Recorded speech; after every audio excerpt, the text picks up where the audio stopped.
Ready? Okay. Yes, Let this guy. Yeah. All right. So it's awesome to be here with you today, Aluna. Yeah. So over here with a bunch of my equipment. That, me too. Yeah. Yeah. So you're gearing up for a tour, right? Mm-hmm. Yeah. Tell me about it. Working on some intros right now because we've got a tour, a really small tour coming up that I've been working on with you, and it's going to be, the whole design of it is to be really intimate, but to show the crossover between recorded and electronic and live instrumentation in a kind of perfectly balanced way. Mm-hmm. And I think that the show that we had before was really, really good fun, and we had a lot of live instrumentation for that. But I really wanted to showcase like the electronic side of the music, the recorded music in this show, and also just create a really. It's kind of hard sometimes with purely electronic shows to also create intimacy. So that's also been one of the challenges, and the way I'm challenging that is being able to use the kind of format of Ableton's click capacity and things like that to be able to switch from like a live guitar into like a recorded song. So that's the kind of thing I'll be doing in the tour that's coming up soon. Yeah.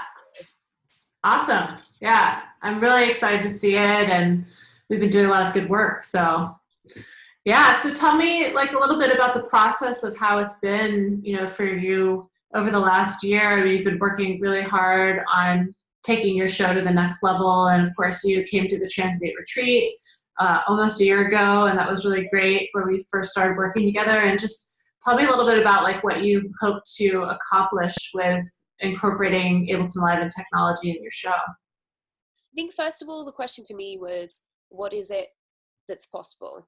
And that's why I came to the Transmute Retreat, because I realized that I really wasn't going to be able to just come up with that answer based on anyone else's show.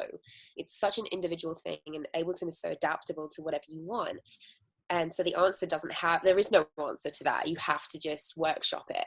So I came to kind of discover where my comfort and discomfort zone with all of this technology was going to be, and how experimental I wanted to go. I think at Transmute, I tried to go to the most risky point, which we did at that last show, where I was looping every part of the song from scratch, and feel how that was, as opposed to what the complete opposite end of the spectrum was, which was singing to track, which is completely reliable but absolutely no fun whatsoever. Mm-hmm. And then subsequently to that, I've been working on what the balance between those two extremes is. Yeah. So it comes to like a good mix, and it's almost ends up being quite different for every song. Yeah. And I think throughout the process, like at first, like you said, you started out wanting to do like so much, and then it was like, okay, like let's dial it back a little bit. Let's add a little bit more. Let's add a little bit more. And so it's really exciting for me to see you just taking the reins on all the controllers and really just like taking steps to like level up every single time. And it's like you're constantly pushing yourself and like pushing me to help you figure out new stuff. And so it's really cool to see that. It's also learning new instruments, because the computer is an instrument now, and it's little controllers that do 100 million different things.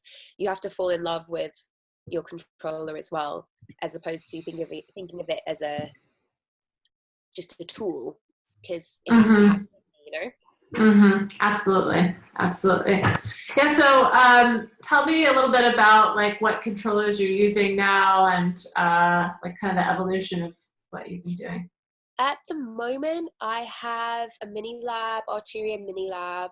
I have the Korg pad control, and I have a Korg Chaos pad, and I have a Roland SPD1 WAV one hit. I also may be using my APC 40 for mixing if I want to add an element. of randomness Yeah. as well. Yeah. But I also have a guitar and I'll have some pedals. Yeah. So it kind of ends up adding up quite a lot. Yeah. Cool. Yeah. Well, so tell me like a little bit more about like the challenges that you faced in your journey, because I know that you've been through different iterations of like relying on other people to kind of do your playback during your show. And like, you know, when we first started working together, you said, I really want to take control of my show and I want to be able to like own my show. So tell me a little bit about how that feels. I think psychologically having the almost just like the hub in somebody else's control had this feeling that I was not in the middle of all this equipment. I was at the mercy of it. And I just didn't really like that. You know, we would get to shows and we would want to change something, and that was really, really a long-winded process. We were using, we wanted something super reliable, so we were using Jocos. And they are amazing, but they have their limitations in that you have to really have everything fixed and prepared like well in advance. You can't just do things on the fly, really. And there's a lot of bouncing down. I actually don't even know, but I just know it was not pleasant. And you know, my drummer was in control of changing the start of the song and things like that. And there was just less of a kind of process of like really messing around with the tracks. A lot of the time we would just play the tracks very much as they are, because the elements of organicness were to do with the live musicians, just giving it kind of that live feel.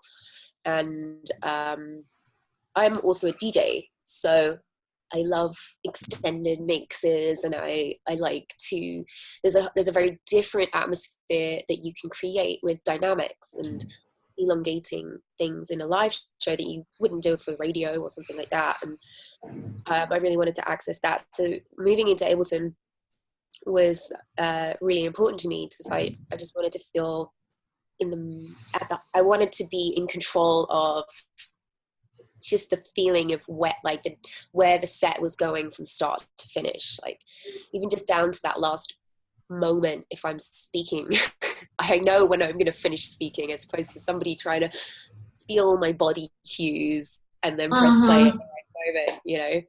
Right. Oh yeah, it's such a difference, right? Because I've been on both ends of that spectrum. Like I've been like DJing for artists and like trying to read when they want to do something, and you know, most of the time I get it right, but sometimes you know it's just the flow is not the same. And every night to night you want the show to be different. So it's really cool that now you have that flexibility to be able to control your own tracks and vamp, right? So we've created some like loops and cues in between your songs so that you can vamp over those, right? And I think one of the nice things is having all the individual sounds coming out to front of house, so that you can really get like almost like a surround sound feeling. You can really be able to feel the different elements playing and get that richness of texture.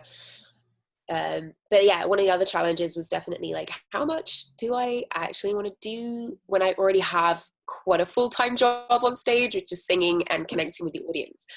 So that's still remains to be seen. Like right. I did reduce what I was doing in some ways, but I've also increased it.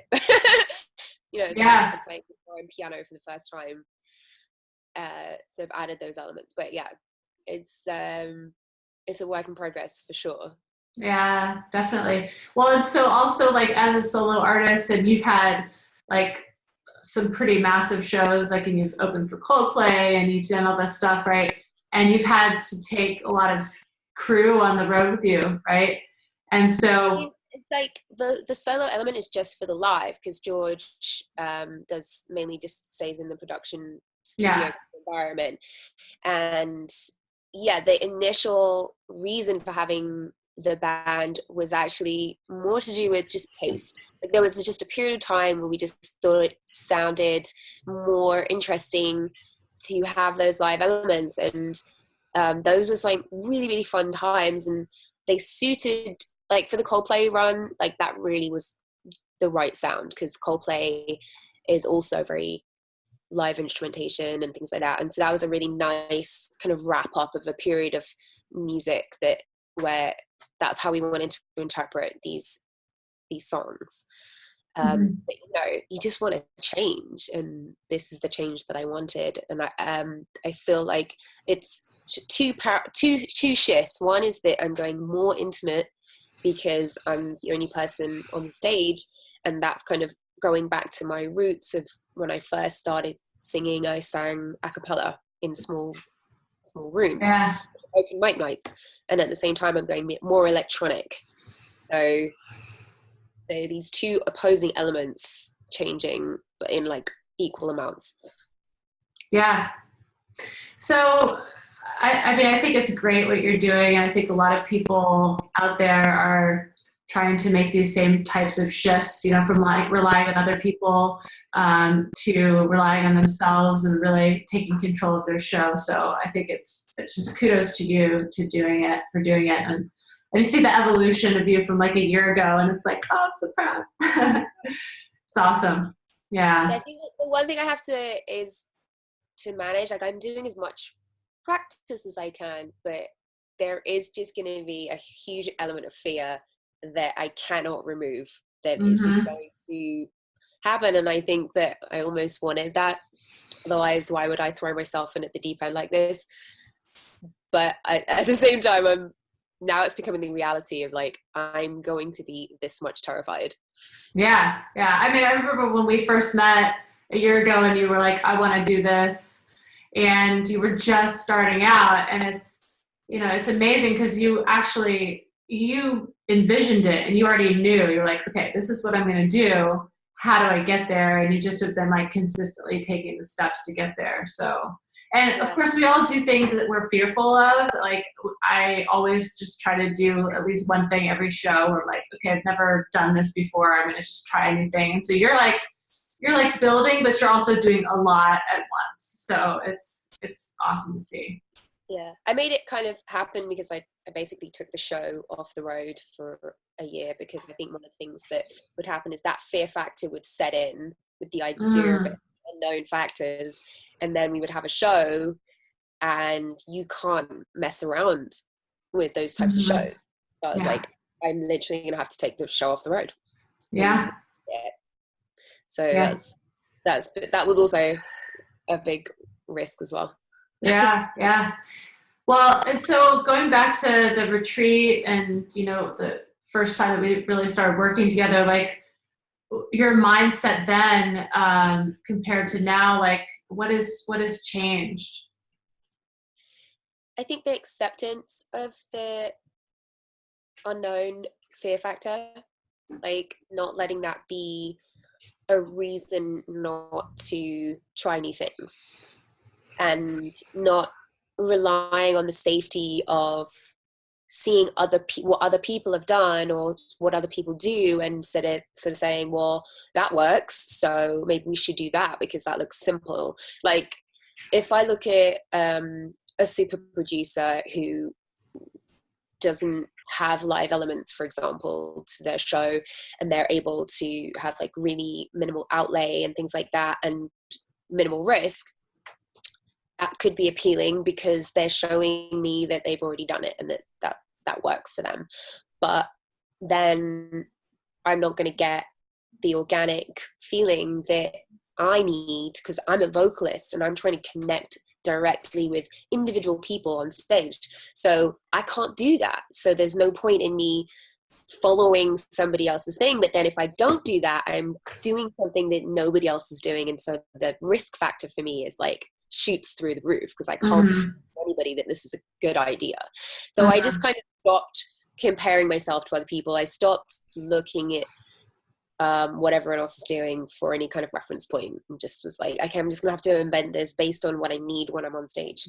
And also in our work together, now you have a redundant system, right? So if anything were to fail with the first system, it goes to the second system. So you don't have to like worry as much about the technology on stage going down, because you can just like vibe and sing and control the things that you do and still know that the technology is going to switch over if it needs to.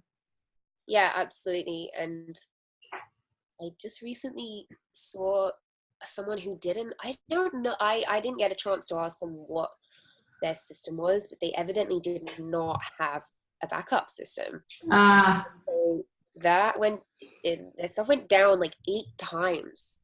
Oh my gosh. Full 4 or 5 minutes between like of silence to like get it back online. I was like, yeah, wow, yeah. I hope that we have this sorted, because yeah, it's just not fun. Like you can like handle a couple of like mishaps and you're like, oh, it's fine, but like you want to know that you have that backup. Yeah, to be safe and feel safe on stage. And I think that's the main thing, is like, yeah, like you said, taking some risks on stage, but then also knowing that you're safe enough that the show will continue rolling, especially in that intimate environment. Like, it's like there's nothing worse than feeling like unprotected, up on stage. Well, someone's just pointing out that by that point you want to quit, but I would say that one of the golden rules for any artist ever is you don't quit. You can't leave unless you are taken out on a stretcher. It's impossible.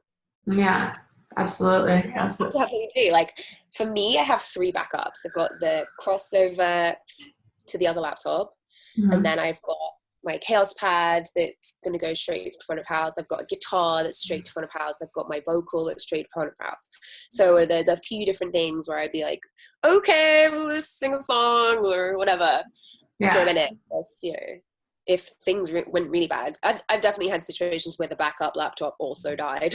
It's like, oh. Yeah. Well, and so as far as your tour is concerned, like obviously, it's much pared down from having a band, but you'll still have a tech to help you, but still less people than you would normally, because you've learned how to do a lot of this stuff yourself, and you can, you're working on the Ableton session, you're working with the gear, you know how it all works and how you want it to work. So must be a really cool and empowering way for you to like move forward with your new show. Yeah, I definitely wanted to almost start the hard way, by really, really understanding how to do this as a one-woman show. Yeah. And then create something that is expandable. So if I find someone who's really good at finger beat making, they can come in, hop on. If somebody is an amazing guitarist or whatever, they just add a couple more controllers and take a few things out, and they can play that live and mess around. So that's a possibility. I could even go back to the show we had before with me still at the helm, but not until this process was like really down pat. Yeah, absolutely. It's so cool. Well, and so like, again, going back to Transmute last year and working with me, like what are some of the things along your journey that you feel like have shifted for you in terms of your comfortability, and like things that you learned at the retreat maybe, and like that you carried on throughout this year? Well, research and practice, massive. Research, practice, and learning. So brushing up on my Ableton skills has been a really good idea. Spending lots of time researching what's out there equipment wise, trying it if I can, or just watching videos of people using it and really getting to know what the physical feeling of those things are. And then tons of practice. Yeah. Because there is just, like I said, they're instruments. They don't do it for you unless you go down it completely and then it's almost like you're missing out on the, like, you don't want to get to the point where you're bored on stage. Not that I can't get bored on stage because I'm always singing, but I just mean that I've lost my train of thought actually. That's all good. Yeah. Well, anyway, it's been super cool to see your progression at Transmute, and like when we first started working together to now, and like more and more like your your direction is really helpful as well, because like a lot of times I work with artists and they're not sure of what they want, and so it's really cool to be working with you because you're like, okay, I have a vision, I know what I want, like I just am not sure exactly how to execute it, and so teaching you how to execute it has been really cool for me because I learn in the process too. I'm like, oh, like she's got this great idea for a transition, or she's got this great idea about a new piece of gear that she wants. Yeah, I think that that's why I came to Transmute, so that I could start to think about those questions, which I didn't really have. Some of the stuff that I want, I've kind of learned through DJing, I would say. And obviously being on stage and thinking to myself, like, God, I really wish this song had a breakdown that was completely different to anything that we've recorded. Yeah. How do I do that? Or I wish this song had a half beat intro, or I wish I could just take everything out of this song at this point and just have me singing along. And I think that watching you perform as well is really helpful, because then I also get to find out what it is you're doing and what I think you're able to do. You're a really good example of like absolutely doing all the things really, really well, and that's where the practice like comes in. It's like, I know that that's from your musical ability to practice with your instruments. Just you know which buttons have which samples on and all that kind of little tiny stuff. That, I mean, you could stick letters on everything, but you want to just remember it, or have a system or something like that. Yeah, thank you. I appreciate that so much. I mean, I've admired you and your work for a really long time. So when we first got synced up, I was like, oh my gosh, this woman is amazing. Like, of course I want to work with her. Like, your stage presence, your voice, like your whole artistry is really incredible. And I think all of your fans are just going to freak out when they see the next evolution of your show. So cool. Yeah. So we have some questions. Maybe we can answer them. So there's a question: what has practice process been like in getting to know new devices? It's been better for me to do lots of research about exactly what I want to do, and then find what I think of as like the perfect controller for that. So for example, when I bought the Arturia Mini Lab, I knew by that point that I would want I'm only going to play the piano with one hand, so I needed a short keyboard. I need to travel as well, so it's got to be light and small, and then maybe a couple of samples on some of the pads there or whatever. So I just knew that I didn't need 100 million other things on there. And I also know that I kind of, for example, like each controller to do one type of thing. So then with my pad control, I'm triggering samples, and I'm also triggering songs. That's it. I'm not gonna like remember 8 different things to do with that. But then I've also done a lot of research on, for example, the Ableton Push, and seen that that if for example you wanted to produce in the same way that you might want to play, something like the Push would be a really amazing tool because it's really quite detailed and complex. But if you already sort of started with it when you were making the track, then you would be able to practice doing it live with that. And also just, you know, you've got to time yourself, like how much time do you have to learn something? So you need to really put the time in. Other things that are really basic, like the pad control took no time to learn as such, because it's only doing one thing really, because that's how you program it. And so but like massive amounts of hours learning Ableton, so that it's not this like scary monster that could do random things on you at any point, and creating limitations for yourself, like as you go along. Like creating limitations with Ableton is really essential. So the kind of like it's hands-on practice, but it's also research and development bundled into. Yeah, absolutely. And so there's the second part to that. So how much improv in this show compared to things done the same way each time? Yeah. So I think you touched on this a little bit earlier. Yeah. So conceptually, I did not want to improvise a huge amount with the songs. Mm-hmm. I'm a little bit of a purist like that. Like any way I would really want to improvise would be to extend something, or to create almost what I call like a rabbit hole at the beginning of a song, to prepare your ears and your heart and your chest for the next song that's coming in. So those are I decided to really limit the areas where I'm going to go crazy, and that's in those places.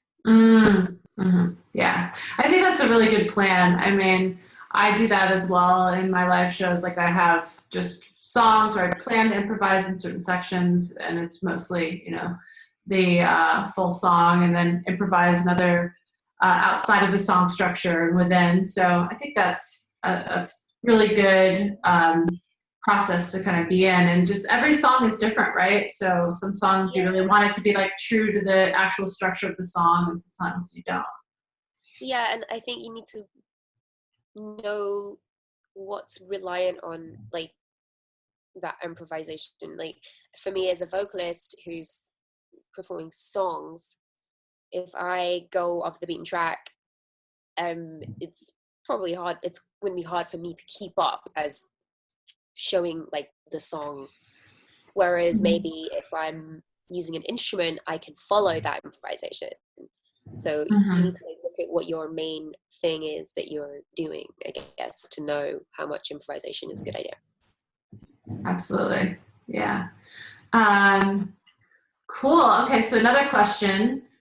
What are your favorite moments in your show where you feel the most connected to your expressiveness, be it a flexible arrangement, a single instrument, technique, soul connection?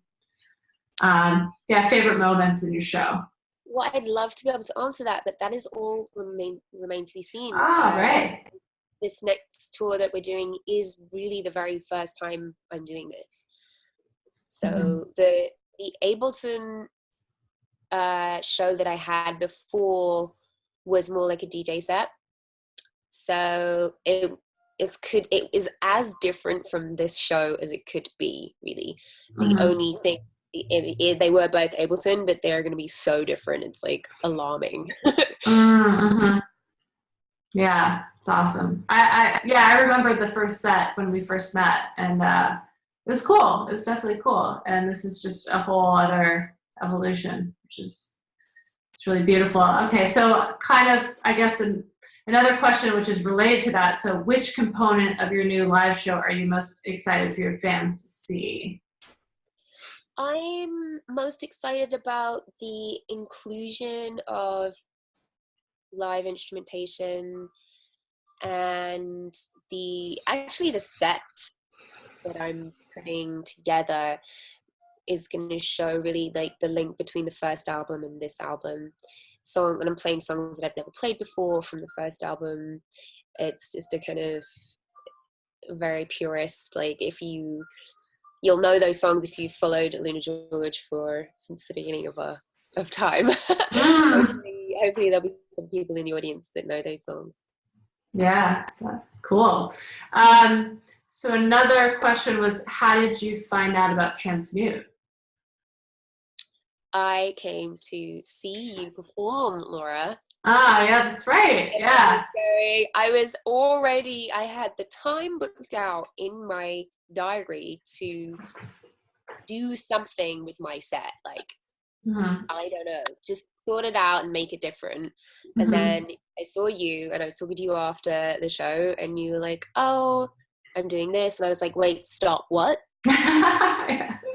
You say you're doing exactly what I need to do, like at the time that I need to do it. I'm in.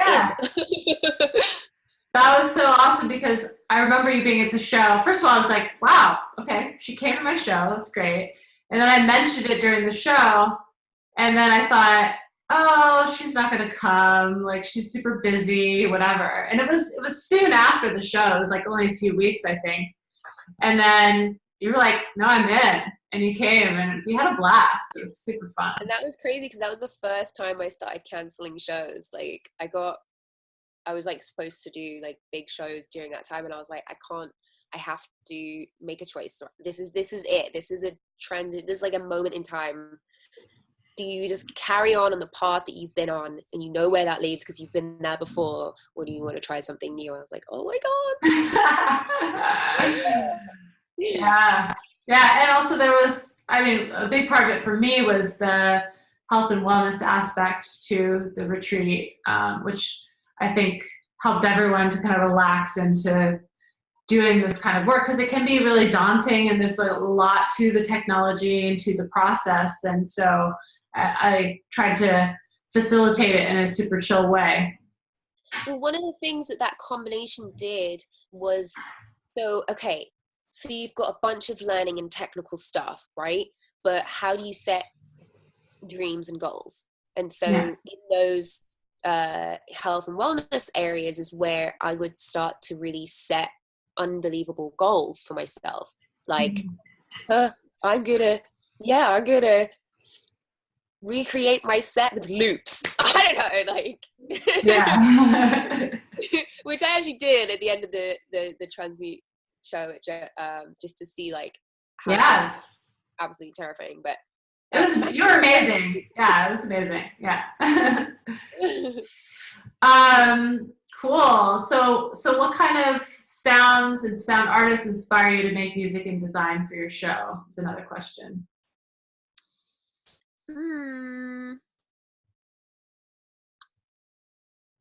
Well, that's a difficult question to answer, because the music is already inspired by the elements that inspire our music. Too. But in terms of live, people like Moderat and oh my gosh, wait, so good. Oh my God, their show is so good. About them. Yeah, I love Moderat. And was like, now I understand what sound design means. Oh my God. Sound design. Yeah. So I've always had that in my memory of like being like, I think I'm wearing this music like as a body cloak. Like I can feel every element of the sounds in different parts of my body. I was like, shit. Yeah. So that's really a core inspiration for like, why go electronic? It's like, well, we're an electronic band, even though it's songs and there are live instruments in those songs. You know, George's production needs to be showcased. So them and LCD Sound System, when they came back and started headlining all these shows, they are not using Ableton, I don't think. Super analog. Yeah. But it's still inspiration of like what you do. Radiohead, I have no idea what they're doing, but they're doing some kind of hybrid or all sorts Yeah. Mm-hmm. of Mm-hmm. wall of sound stuff, you know, crazy wall of sound. Mm-hmm. Absolutely. Yeah, I've never seen Moderat live, but I've seen the videos, No. and it just looks amazing. Yeah, it's like goals, live show goals for Mm-hmm. sure. Yeah, it's awesome. Um, okay, another question for me. I heard you were going to be running an online Transmute course. When does this begin? Can anyone sign up? So, yes, I actually It's ready. am. Say that.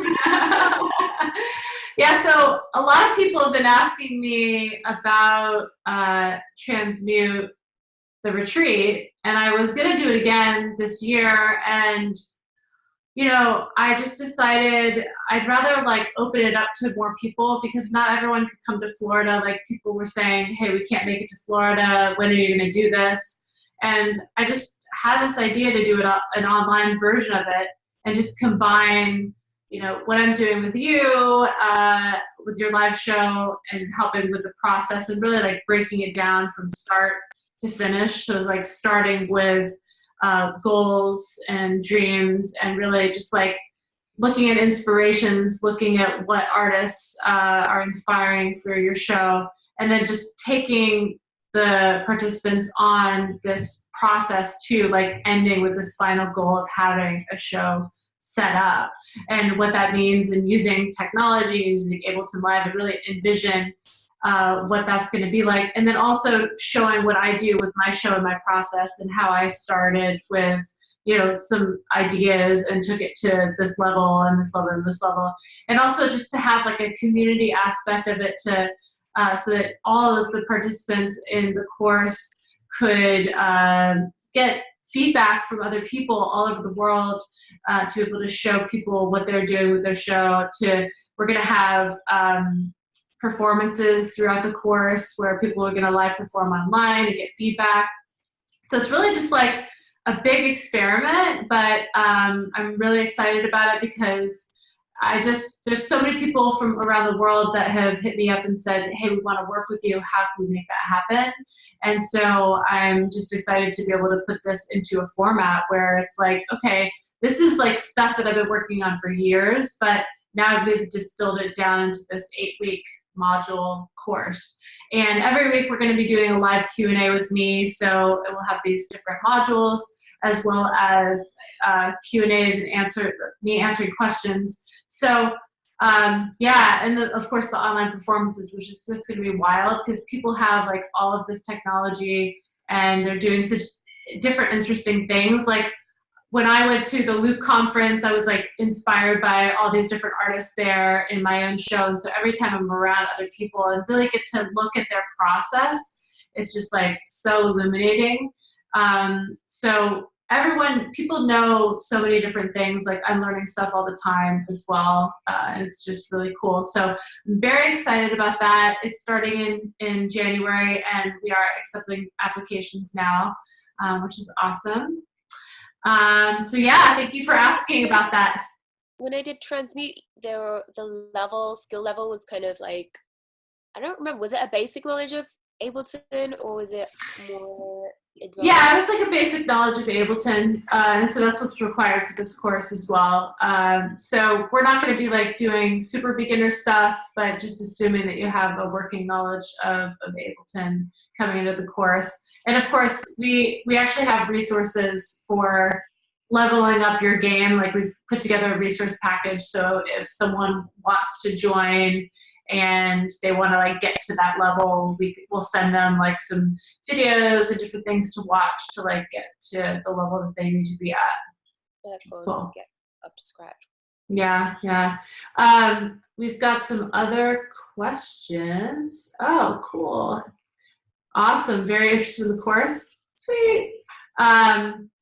Anyone familiar with Richie Houghton's new live show?